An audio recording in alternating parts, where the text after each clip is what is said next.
Hey guys, labas muna tayo sa bahay kasi sobrang init dito and then maganda magpainit-init ngayon. Maganda magpainit-init ngayon kasi masakit ang ulo ko. Sinakitan ako ng ulo kahapon pa. Tapos kagabi, ningkurog ako kay sobra kaya. Nilagnat kasi ako, nilagnat tayo. So ayan, update dito sa tanim ng papa ko kahapon. Ayan. Pinulverize niya pala yung lupa dito sa may harapan ng bahay. Ayan. So, may okra tayo dyan. Ayan, okra. Tapos dito, sa gilid ng daan, mayroon dito mga liing. Ayan, may mga liing dito. May mga punuan ng niyog. Siyempre, si Chucho andito rin. Pag nasaan ako, nandyan si Chucho. So, ayan. Ito yung galing nila papang dito sa harapan ng bahay natin. No? May mga papaya. Yung papaya na yan, guys. Ayan, dwarf papaya. Ito siya. Maiksi lang siya or mababa lang. Tapos magbubunga na yan siya. Tapos, yan, may okra. Yan, marami mga tanim-tanim dito. Ayan, langka. Tapos, ayun, may bunga ang papaya. May bunga. Tapos, okra. Ayan. May bunga ang okra.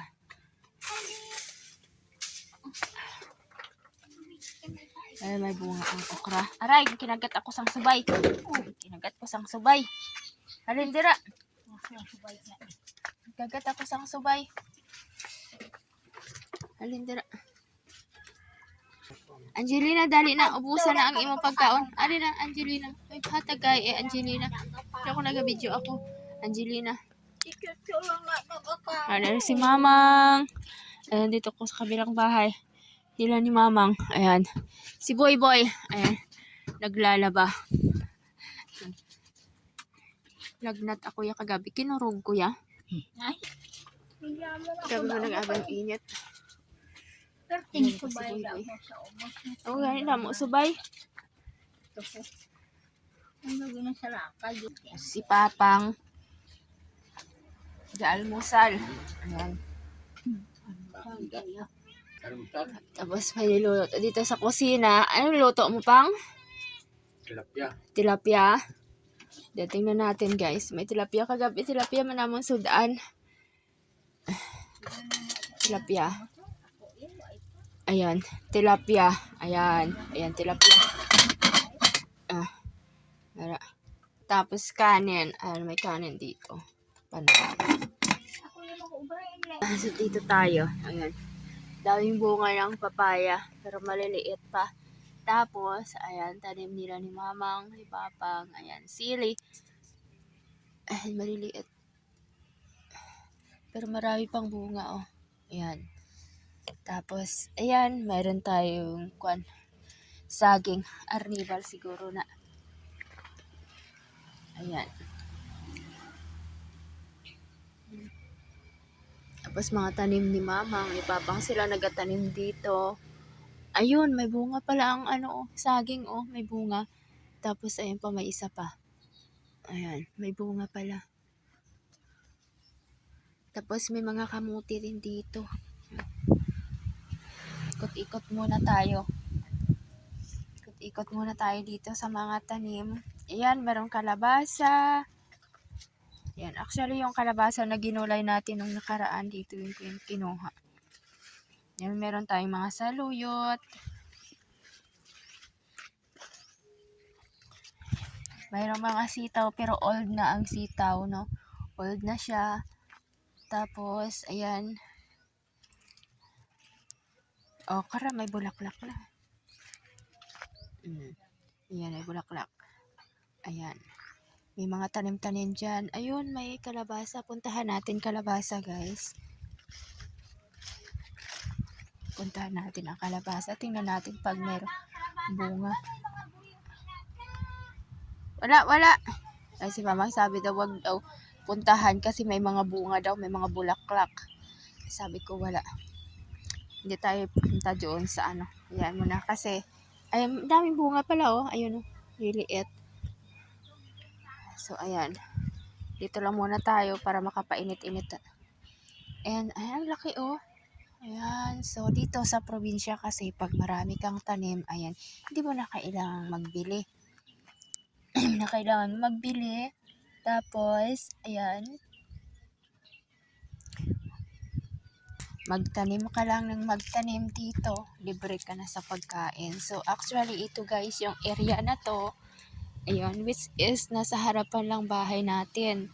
No? So, ito naman yung mga tanim na to, dito naman sa backside ng bahay nila mamang. No? So, silang dalawa, nagtatanim dito kahit ah, umaga hanggang maghapon, tanghali, ayan, dito yan sila kasi wala naman sila ibang ginagawa. Tanim lang ng tanim, tapos yung mga produkto dito ay binibenta namin, binibenta ni mamang, pambili ng kape, pambili ng asukal, loob ng bahay, no?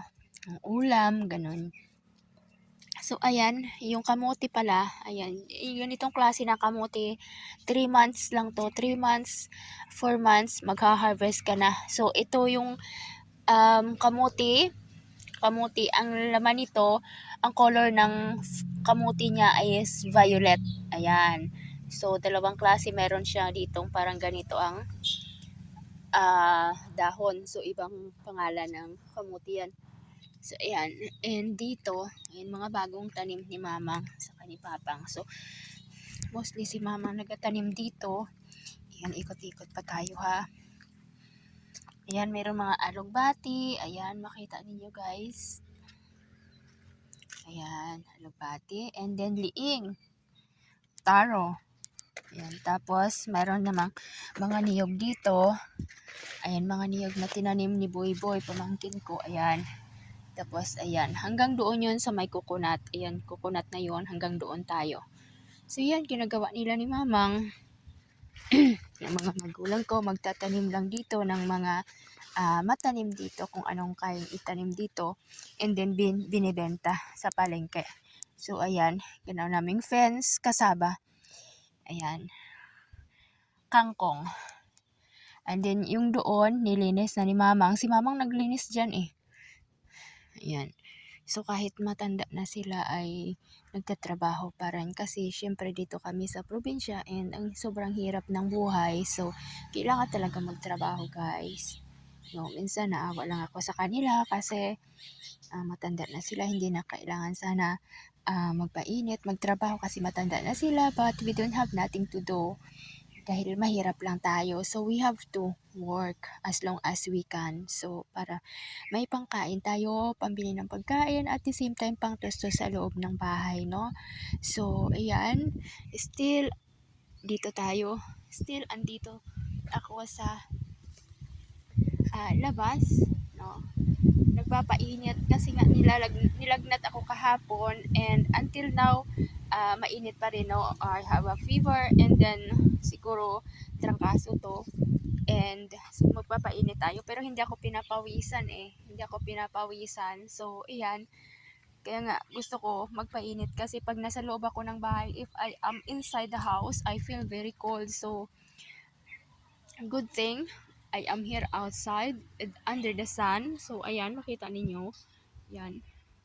Mainit, sobrang init. Pero guys, hindi ako pinapawisan. If you can see, I don't have any water came from my body.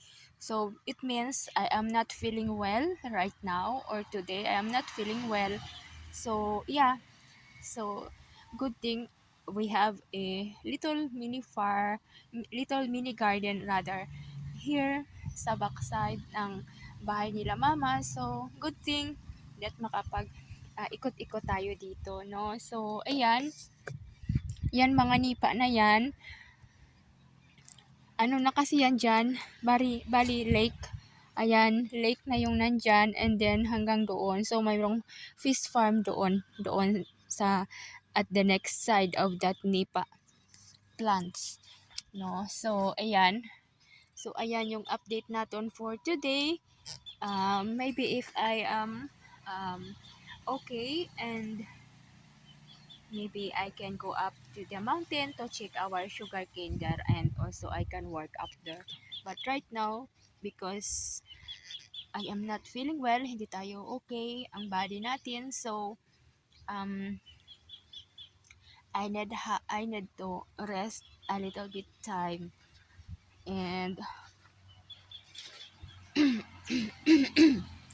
and yeah, so it's around this time, it's around 11 in the morning, no? So ayan yung view natin dito, and yun lang yung update natin for today's video. So new subscribers, viewers, thank you so much for supporting my videos, and hopefully I will be getting better tomorrow so that I can work in the mountain, because marami ng mga grasses doon na natubo sa ating mga tubo, and we have to clear it there. So kailangan natin manggapas doon, kailangan natin magtrabaho doon, no?